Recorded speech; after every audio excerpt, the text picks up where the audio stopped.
Olá, meninas e meninos. Vamos começar a nossa aula de O Livro dos Espíritos dessa quinta-feira, dia 14 de 5 de 2020, às 20 horas.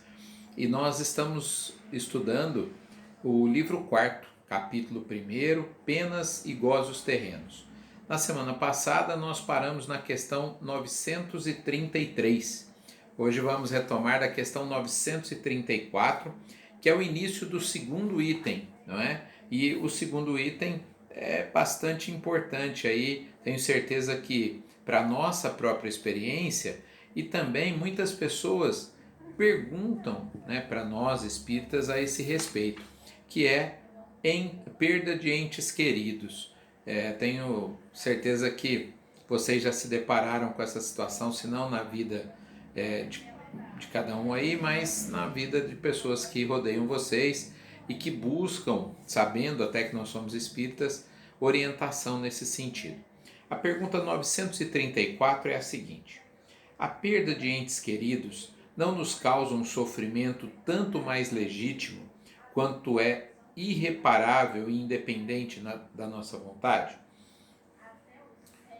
Sim, né, de alguma maneira, quando nós perdemos um ente querido, nós sofremos, sentimos a falta deles. Mas aí que está uma das grandes vantagens da doutrina espírita.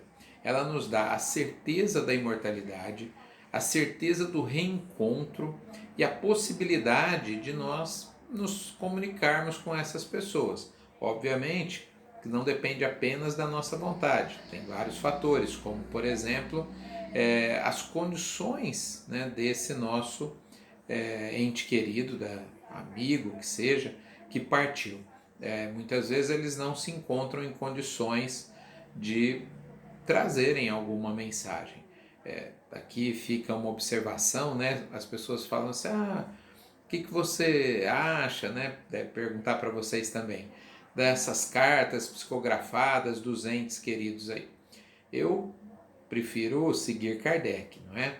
É claro que é possível sim que eles tragam alguma mensagem, alguma palavra de consolo, alguma informação, mas existe um apelo talvez exagerado a essa situação, não é?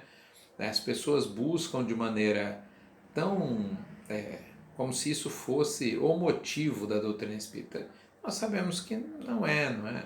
Porque às vezes a pessoa que nós queremos nos comunicar não está em condições e isso acaba gerando muitas vezes fraude, misticismo, né? Não estou aqui dizendo desse ou daquele médium, mas eu confesso que tenho algumas restrições a isso.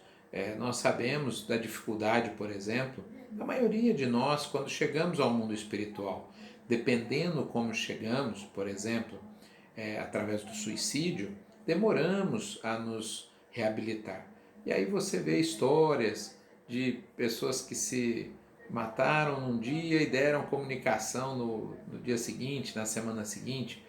Olha, não podemos afirmar categoricamente que é uma fraude, mas é muito pouco provável.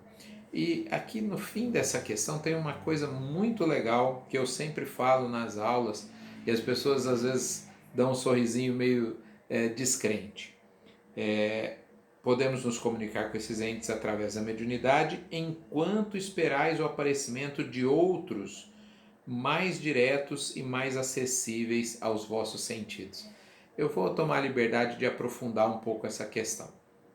Não sei se vocês já assistiram alguma coisa, leram alguma coisa sobre transcomunicação instrumental, ou seja, a comunicação com o mundo espiritual através de aparelhos capazes de captar sons, imagens, não é?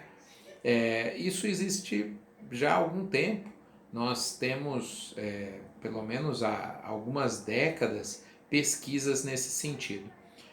Elas não são mais intensas, essas pesquisas, porque não é um assunto que vai, pelo menos, não se vê nesse momento como uma possibilidade de dar lucro, então não há investimentos econômicos, né, financeiros nessa área.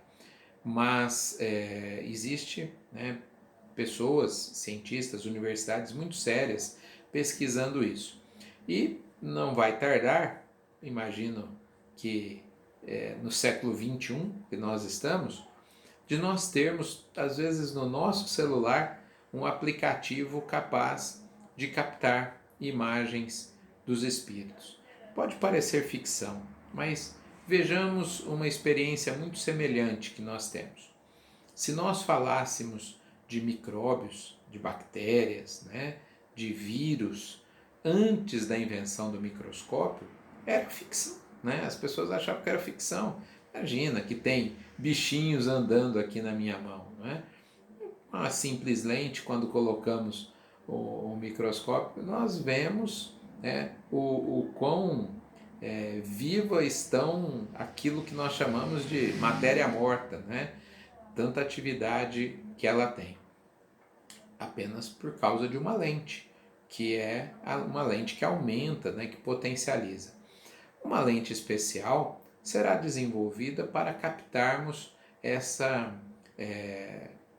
imagens. Nós não temos, por exemplo, lentes que captam o calor do corpo humano, não é? Vocês já devem ter visto isso em filmes, que é usado pela polícia, né? Tem a parede, mas pelo calor lá eles são capazes de captar se tem alguém lá dentro e ver praticamente a silhueta da pessoa. Então, tenho certeza absoluta, já existem estudos nesse sentido, algumas coisas nesse sentido, mas que nós teremos de maneira até relativamente ampla a possibilidade de termos acesso a som e imagem do mundo espiritual.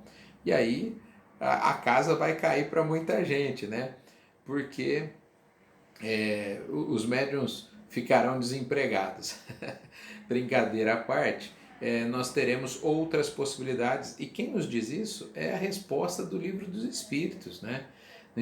Já lá na codificação, os Espíritos nos respondem que nós, humanidade, desenvolveríamos técnicas capazes de nos comunicar com o mundo espiritual. Então, reflitam sobre isso, depois, se quiserem, podemos aprofundar ainda mais esse assunto.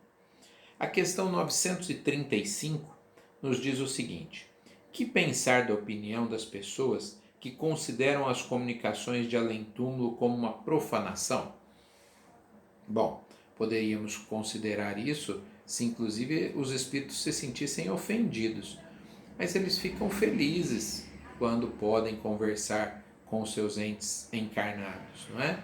E trazem coisas muito respeitosas. É uma relação bastante tranquila. É óbvio que existe situação em que a frivolidade, né, das comunicações acaba não sendo muito aconselhável que nós busquemos então contato por motivos fúteis. Mas se nós estivermos falando de acalmar o coração de um ente querido, se nós estivermos falando de informações que podem ajudar de alguma maneira, vocês devem conhecer a história de que uma carta psicografada, mais de uma na verdade, pelo Chico Xavier, foi aceita como prova num tribunal. Né? Dois amigos brincavam com uma arma e ela disparou, acabou atingindo o outro, que veio a desencarnar. E o amigo então estava sendo acusado de homicídio. Só que o amigo desencarnado trouxe, né, uma comunicação através do Chico dizendo que foi um tiro acidental, tal, e o juiz aceitou. Até porque a assinatura da carta, como de mais de 40 mil cartas psicografadas pelo Chico, teve reconhecimento de firma em cartório. Então veja como nós temos já avanços importantes que muitas vezes não nos damos conta. Já já nós voltamos para continuar.